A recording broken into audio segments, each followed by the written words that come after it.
We have no money in this house because there's an unemployed person here. Susan spat out, glaring at me. Keith and his father were shocked by her words, but Susan's anger only grew more intense. It's because we have one freeloader here, that's why we have no money. Do you even realize being a housewife is just being unemployed? Susan continued to attack me. More than feeling sad or angry, I was just fed up with her. A year had passed since I started living with my in-laws, and Susan had repeatedly called me unemployed. She just couldn't stand me being a stay-at-home wife. But today, Susan seemed even more persistent in her insults, probably upset about something that happened outside. Then, she dropped a bombshell. You're not worthy of our precious son, Keith. An unemployed person like you should just leave. Keith and his father, James, were shocked, not expecting Susan to go as far as telling me to leave. As they were about to yell at her, I cheerfully responded to Susan. With pleasure. With a smile like a bar waitress, I told her, and Susan just stood there with a blank expression, saying, "Huh?" Keith and James were also showing faces of utter astonishment. I then immediately began preparing to leave the house. And I prepared the divorce papers and had Keith sign them. "Susan, I will submit this divorce papers to the city office. So, goodbye." After saying this and leaving my in-laws' home, I could hear Susan's loud laughter from inside the house. Imagining what would come next, a smile crept over my face. "You're mistaken if you think things will go your way." Muttering this, I started walking away. My name is Rachel. I'm 30 years old. Ever since I was young, I loved movies and dramas, so after graduating from high school, I entered a vocational school for film and video. There, I learned video editing skills, and after graduation, I managed to get a job at an advertising agency. The work was challenging, but I enjoyed every day. One day, through my job, I met my now husband, Keith. Keith, 2 years my senior, was a man with an easygoing charm. He loved cameras and was knowledgeable about video editing, so we hit it off immediately. Without any formal proposals, we naturally progressed from good friends to lovers. After several years of smooth dating, one day, Keith looked at me more seriously than I had ever seen before. "Rachel, I've decided to go back to my hometown and start my own business as a photographer." "Really? You've decided to go independent?" Keith had mentioned before that he wanted to return to his hometown and start his own business. "Yeah. And, Rachel, I want you to come with me. I want you to marry me." Keith's serious gaze wavered slightly with anxiety. "Of course. I'd be happy to," I replied with a big smile. Keith's hometown was a bullet train ride away, so I would have to quit my job at the company where I was working. Although I felt sad about leaving my job, my desire to support Keith in his independence was stronger. Above all, I understood that being with Keith was my greatest happiness. Thus, Keith and I got married, and I left my job to become a full-time housewife. Keith started his career as a freelance photographer, working hard every day. We rented an apartment near his parents' home and started saving money for our future home, leading a modest yet peaceful life. However, it wasn't long before Susan proposed that we live with them. Susan said with a smile, "Hey, Rachel, Keith, you two are saving up to build your own home, right? Then why not live with us? It would save on rent. There's no need for you two to live in an apartment by yourselves. Come stay with us," Susan said with a smile. Since we had a reasonably good relationship with my in-laws, Susan's offer was appealing. However, the idea of living together permanently was daunting, and I couldn't immediately agree. I had heard stories of cohabitation gone wrong from a friend who moved in with her in-laws right after marriage and ended up divorcing due to conflicts. That made me hesitant about Susan's proposal. The offer is, well, appreciated. But we're still newlyweds, and moving in together right away seems a bit much. Plus, you and Dad are still healthy, so there's no need for care. There's no reason for us to live together. Keith, sensing my feelings, gently declined. But Susan didn't back down and continued to bring up the topic of living together. Living together would make every day so much fun. I dream about it every night. A dream where the four of us are happily sharing meals. When will it become a reality? Come on, let's live together soon. Fulfill my dream. Being told this repeatedly made me feel guilty for constantly refusing, and eventually, we agreed to live together. Susan's eyes sparkled with joy, and she was very happy. Oh, really? I'm so happy. Let's get along well, Rachel. We'll share the household chores and help each other. Please, the pleasure is all mine. Seeing how happy Susan was, I felt good about our decision to live together. After we agreed to move in, Susan often called, seemingly unable to wait for us to start living together. Your room will be on the second floor, in the corner. It gets great sunlight and is just perfect. I've cleaned it thoroughly for you. Wow, thank you so much. In the time leading up to our living together, Susan was very kind to me, which gradually eased my anxieties. However, one thing that bothered me was how much Susan adored Keith. It's normal for a mother to love her son, but sometimes I felt she was a bit too overprotective. Hey Rachel, what's for dinner tonight? Keith works hard every day, so make sure he eats something nutritious. But it can't be all meat, remember? Balanced meals. Make sure you're properly supporting Keith. So, what's the menu for tonight? Tell me quickly. Being bombarded like this made me slightly uncomfortable. Moreover, Susan frequently expressed her desire to live with Keith, saying, "Oh, how I wish I could live with Keith soon." It seemed to me that Susan wanted to live with Keith more than with everyone together. However, I told myself that it was natural for a mother to want to be with her son and tried not to dwell on it too much. Besides, I had no other particular concerns about Susan, so I focused on preparing for the move. And so, we started living with my in-laws as planned. At first, everything was peaceful as Susan and I shared the household chores, but it wasn't long before she showed her true colors. This happened one day when Keith and James had gone to work, leaving Susan and me alone at home. "How long are you going to take hanging the laundry? You're so slow. Can't you move a bit faster? Once you're done with that, hurry up and finish the dishes. In fact, I'm leaving all the household chores to you today. You're unemployed, so you must have plenty of time, right? Being unemployed must be nice. Make sure you clean thoroughly. Got it?" Susan snapped at me in a harsh tone I had never heard before. Are you going somewhere, Mom?" I was shocked, but managed to ask while trying to keep my composure. Yes. Unlike you, an unemployed person, I'm busy.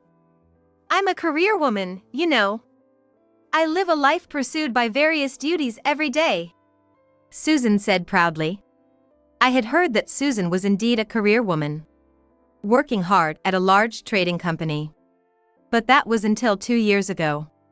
Susan is now 62 years old and retired at 60, so she is currently a housewife. Despite this, her demeaning me as unemployed left me bewildered. I was at a loss for words. Then, with evident irritation, Susan commanded, "What are you spacing out for? Get moving! Hurry up and finish hanging the laundry." Yes, yes. I responded, overwhelmed by her forcefulness, and I resumed the housework as instructed. Susan constantly criticized my way of doing chores, making me redo the cleaning multiple times. Absolutely not good enough. You can't say you've cleaned with that method. Look, do it again, please. After seemingly satisfying her urge to torment me, Susan left the house with her expensive bag in hand. Alone in the house, I was left stunned. From then on, Susan frequently pushed household chores and cleaning onto me. She would leave the house dressed in expensive clothes and bags, returning with numerous shopping bags, while I was left to manage the housework. In front of Keith and James, Susan played the role of a good wife and mother. I considered telling Keith and James about Susan's behavior towards me. However, I didn't want to upset the kind-hearted Keith and James, so I struggled to speak up about Susan's true nature. Gradually, Susan began to blatantly assign chores to me even in front of Keith and James. Keith often rebuked his mother. Mom, why do you always make Rachel do all the household chores? We agreed to share them, didn't we? Don't be mad, Keith. It's because Rachel doesn't work. It's only natural for her to do all the housework, cooking, and cleaning. Susan said this without any remorse, and then James scolded her. You aren't working either, are you? What are you even talking about? James's point was valid. When confronted with this, Susan would grimace and fall silent. James is 3 years younger than Susan, making him 59 years old. He is nearing retirement but still actively working at a publishing company. Known for his gentle nature and being very kind to me. When alone with me, Susan often boasted about her time working at the trading company. She probably avoided these stories in front of James and Keith because she didn't want to hear "You aren't working now, are you?" From Susan's words, it was clear she took great pride in her corporate career. Probably feeling superior by comparing her past achievements to my current status as a housewife. I graduated from a prestigious university and joined the trading company, where I was a star from the first year. I was always the ace, constantly praised by my seniors. I can't even count the number of times I was recognized in the company. That's impressive, I said, prompting her to become more smug and look down on me. Right? Compared to that, don't you find your life dull and boring? Well, it seems like you don't have any capability to shine in society. Being unemployed probably suits you. I'm quite different, you know. Oh, well. While Susan's condescending attitude increasingly angered me, knowing that Keith and James were on my side provided some comfort. I made a point of finishing the chores quickly before Susan could comment and took to retreating to my room whenever possible, minimizing the time I spent with her.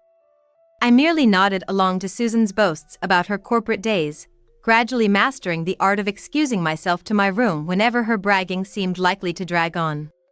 Susan seemed desperate to share her stories with me, but lately, she appeared frustrated as I often retreated to my room. However, I pretended not to notice and continued with my days. As a year of living together was about to pass. During one dinner with the 4 of us, Susan suddenly started sulking and said, "Today, Tina bragged to me." "Tina, that's your friend, right?" Keith asked, to which Susan nodded and began speaking gruffly. "Yes, our neighbor. She just went on a family trip to a hot spring resort. They stayed in a fancy room with an open-air bath. She said the food was excellent, especially the tender meat that melted in your mouth. Apparently, it was a delightful trip." "That sounds nice," James commented, but Susan twisted her face in annoyance and snapped back at him. "It's not nice at all. Were you even listening? I got bragged to.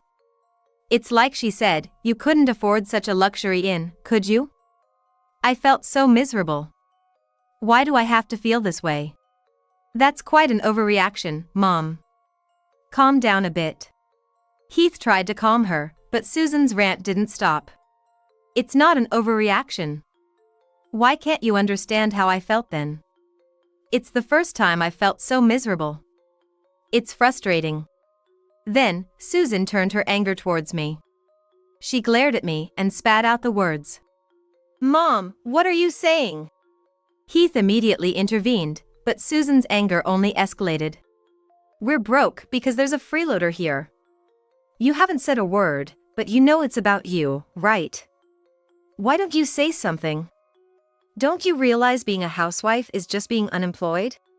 Susan kept blaming me, but I was honestly fed up. Angered by her hypocrisy of criticizing me for being unemployed while she was in the same situation. I couldn't hold back and retorted. "Susan, you're unemployed now too, aren't you?" "What?" She was wide-eyed, clearly not expecting me to talk back. And her face turned red as she screamed at me. "You are not worthy of our dear Keith. The unemployed should just leave." While Keith and James scolded Susan, I loudly declared. "With pleasure. With a smile like a bar hostess, I made my announcement, leaving Susan dumbfounded. Keith and James were also in shock. I then quickly cleared my own dishes, finished washing up, and started preparing to leave the house. Seeing this, Susan said mockingly, "So you're really leaving? Ah, what a relief. Divorcing such a wife is the right decision, Keith. Mom, enough is enough."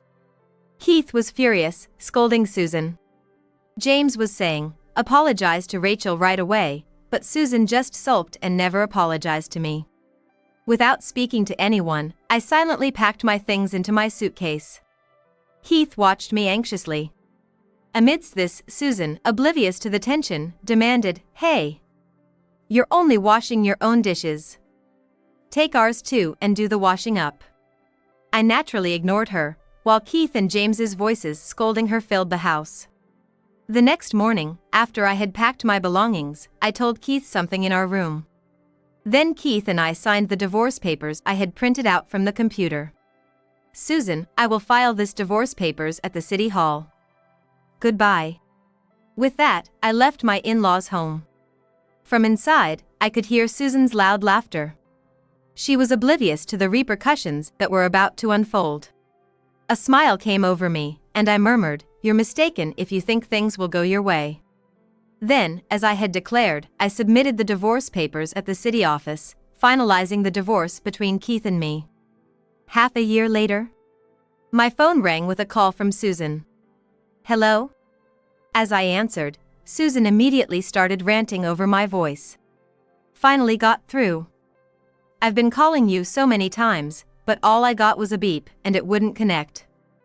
What was that all about?" "Oh, I had set your number to be blocked. We're strangers now, after all." I had blocked Susan's number since leaving the in-laws' house and had just unblocked it recently. I was slightly surprised that Susan called right after I unblocked her number. Blocked calls. Don't mess with me. More importantly, where did you take my precious Keith? He's gone. Did you do something to him? Do you still have feelings for him even after the divorce? Susan was shouting in anger, as furious as ever. It had been a while since I heard her voice, which was still full of vigor. "Could you please lower your voice a bit? My ears hurt." "Shut up. And where are you now?" Even after being asked to calm down, Susan continued to shout, unable to contain her excitement. In contrast, I calmly informed her. "I've built a house and just finished moving in." "What?" Susan's momentum halted abruptly, and she fell silent. However, she quickly snapped back to reality and started ranting again. "What are you talking about, being unemployed? Where would an unemployed person get the money for that? A house? You said you were saving for a home, but there's no way you, an unemployed and now single person, could build a house." "I have an annual income of $30,000. I stated, causing Susan to gasp in shock over the phone. "You've always ridiculed me as unemployed, but actually, I stream videos. I'm a YouTuber, to be precise." "A YouTuber? Rachel, you? And you earn that much?" Susan asked in disbelief. "Yes, that's right. I make videos about beauty products and trending items. They say I'm good at editing, and thanks to that, my annual income has reached $30,000. Indeed, after resigning and marrying Keith, I had utilized my editing skills to start video streaming. It was already going well from the start, but I never expected to earn as much as I did." "So, that's how it was? You were always holed up in your room because you were making videos?" "Yes, well, that's one reason. Making videos did take up a lot of time." While escaping Susan's boasting was a major reason for my retreats, I indeed wanted to allocate more time for creating videos. "What do you mean? Don't be so reserved. If you were earning that much, you should have told me sooner. I feel terrible for thinking you were just an unemployed nobody. But if you're making that much money, that changes everything. Keeping such important things secret, Rachel, you're so mean." Upon learning about my income, Susan's tone changed drastically, as if flipping a switch. Hey, now that we're on the subject, you should gift me a trip. Of course, it should be to a luxury inn. Book one that's even more expensive than the hot spring resort Tina visited. Now I can finally show her. Tina was Susan's friend.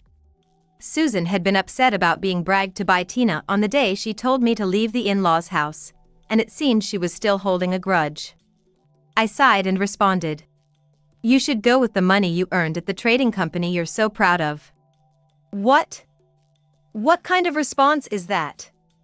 Despite making so much, aren't you too stingy? How greedy!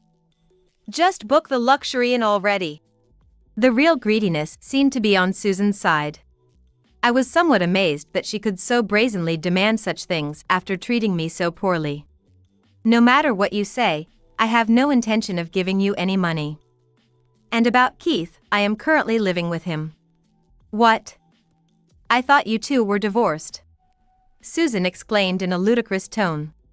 Yes, we were divorced once, but we remarried. Keith married into my family. We had agreed on that from the beginning. Married into your family? Indeed, on the day I left your house, Keith and I had discussed and decided to divorce once and then remarry, with Keith marrying into my family. Keith was relieved to know I had no intention of leaving him. I'll stay with my parents for a while. I've already told them, so Keith, once you're ready, come to my parents' house. Okay, I understand. I'm really sorry, Mom. Keith hung his head, but both he and James had shielded me from Susan, and I was grateful to them for that. Then Keith lied to Susan about having a long-term photography project and moved with only what he needed to my parents' house. Susan seemed unable to fully grasp the truth I had revealed. I've been calling Keith too, but all I got were beeps. Was he blocking my calls as well? Why? Susan sounded bewildered. Yes, Keith has cut ties with you, Susan. I had blocked your number for a long time but unblocked it after moving successfully. I thought I should let you know, considering you would probably be looking for Keith's whereabouts. Of course, I won't disclose the address. Keith will continue to live with me, so please stop looking for him. So, that's... Murmuring, Susan was silent for a few seconds before shouting. That's all lies. Are you threatening Keith? There's no way Keith would cut ties with me. Susan refused to believe my words. As I pondered what to do, Keith came over and took the phone from me. Mom. It's me. Keith? Thank goodness. So it's a lie that you're cutting ties with me, right? Rachel is threatening you, isn't she? Tell me where you are, and I'll come to get you. Susan's voice was desperate over the phone. No, everything Rachel said is true. I've decided to cut ties with you, Mom. What you did to Rachel is unforgivable. From now on, you and I are strangers. Goodbye. With that, Keith handed the phone back to me. I then spoke to Susan again. Susan, do you understand now? Such a... She seemed to be sobbing. I'm going to hang up now. Wait a minute. Don't hang up yet. I accept that we're cutting ties, but please, could you lend me some money? Susan pleaded desperately, still fixated on money at this juncture. Excuse me? That's why I said I won't reserve any luxury inn for you. It's not about that. Actually, it got revealed that I made a lot of purchases with your father's credit card, and now I'm on an allowance. I can't survive on just $600 a month. It vanishes in a moment. Ah, so you have been splurging, Susan.